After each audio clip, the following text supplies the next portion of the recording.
zombie apocalypse.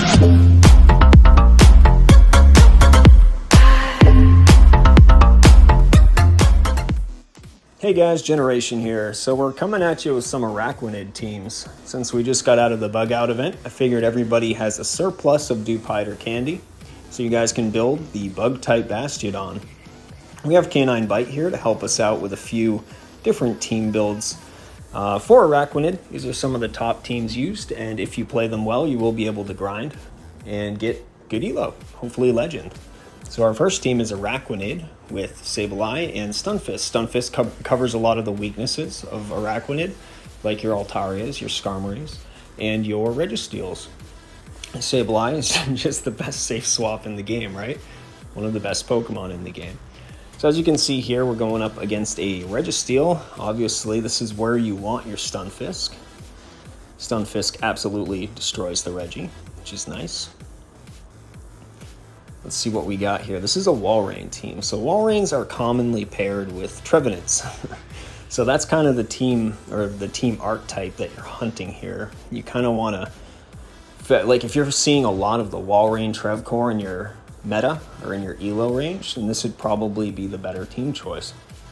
Seeing as how you can RPS those teams pretty easy with this one. Even Stunfisk doesn't do too bad against Walrein, even if it farms down a lot like that. Walrein does not like Araquanid, so that's something we should get across. You resist all of its moves, and Araquanid is just a tank. As we'll see him bait with a little bit of an Ice Spear here. Doesn't do too much damage, and then of course, if they had Walrein in the front, they have Trevenant in the back. So I'm going to go ahead and debuff this just to make it a little bit easier for our Sableye to handle. Sableye can now come in and safely farm down. We'll shield one Shadow Ball, even though at this point the Araquanid on its own can handle the remainder of that Trevenant and the Walrein. But just for good measure, we'll go ahead and farm down. We have the two moves loaded. In comes the Walrein, and we'll launch off the foul plays, and this game's over. So as you guys can see, each one of these teams will be set up to hunt these very common cores that you guys will see. Next up, we're going to have Araquanid with Registeel in the back, as well as Sableye or Medicham. There's two different versions of this, and then there is the Swampert version. So you have the Sableye Medicham version, which both serve the same purpose, and then you have the Regi with Swampert, which serves a little bit different of a purpose. But we'll get into that afterwards. So, Swampert Skarmory has been good since Season 1. It's still very good. Shadow Swampert is better than regular Swampert in most instances, and in most leagues, actually. Just a better Pokemon. Araquanid hardwalls the Swampert, right? Swampert can't touch it. It becomes a moot point. So, when you see a Swampert out front, you can almost bet everything you have that there is going to be a Skarmory in the back. That's where Registeel comes in handy. You can zap cannon and farm down. Leave with a little bit of energy to threaten a Swampert. Now normally, people will like to shield their Swamperts, especially the Shadow, even though they know it has a bad matchup against the Araquanid, because they hope for a sweep with whatever it is that they have in back. Common backlines with the Swampert would include the Skarmory with the Sableye, the Skarmory with a Drapion, and even Skarmory with Scrafty is starting to become more and more common. So now we can get the alignment we want. The Skarmory's down. Araquanid against the Swampert. Looks like they have Sableye in back. And we have our Swampert to take care of their Sableye here. So like I said, of the two different variants of the Registeel with Araquanid, this is the one that better deals with this team archetype. The other one with the Sableye or the Medicham in back is for handling different teams if you're seeing them in the meta. Now, I would assume people in the lower elo levels, probably around Ace to Veteran, are seeing a lot of these Swampert Skarmory cores, as they are both very accessible Pokemon. So you can take advantage of this and help climb yourself out of those elo ranges into Expert and beyond with this team here. We do outpace the Sableye with our Swampert. So we were able to get it low. Still have a shield left for our Araquanid. Farm down the remainder of the Sableye. And then all that's left is poor Swampert against a Araquanid, right? Now we always shield the first one. You don't have to shield, you survive anything. We do see the Sludge Wave come in. Very common now on Swamperts, especially if you see a shadow, you can assume that it's probably running Sludge Wave nowadays. We are able to get off the Bug Buzz though, and farm down from there. It's a good game. Alright, now we'll get into that other archetype. Now remember I said there's two versions of this. You have the Sableye and you have the Medicham for this one.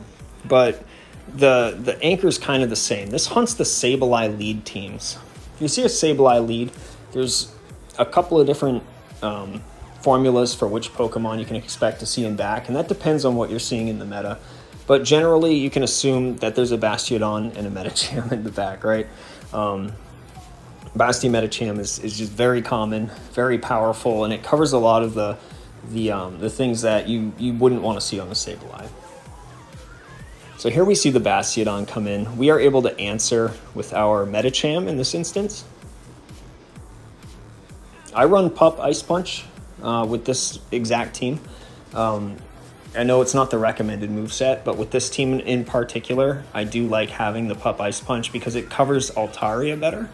And as you can tell, we are a little bit ABA weak to Altaria.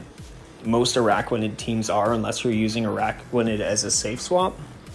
And I don't recommend using Araquanid as a safe swap.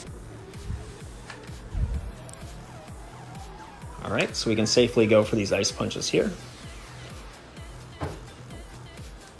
Sableye gets a ton of energy off us, which is to be expected. We come in with our Registeel.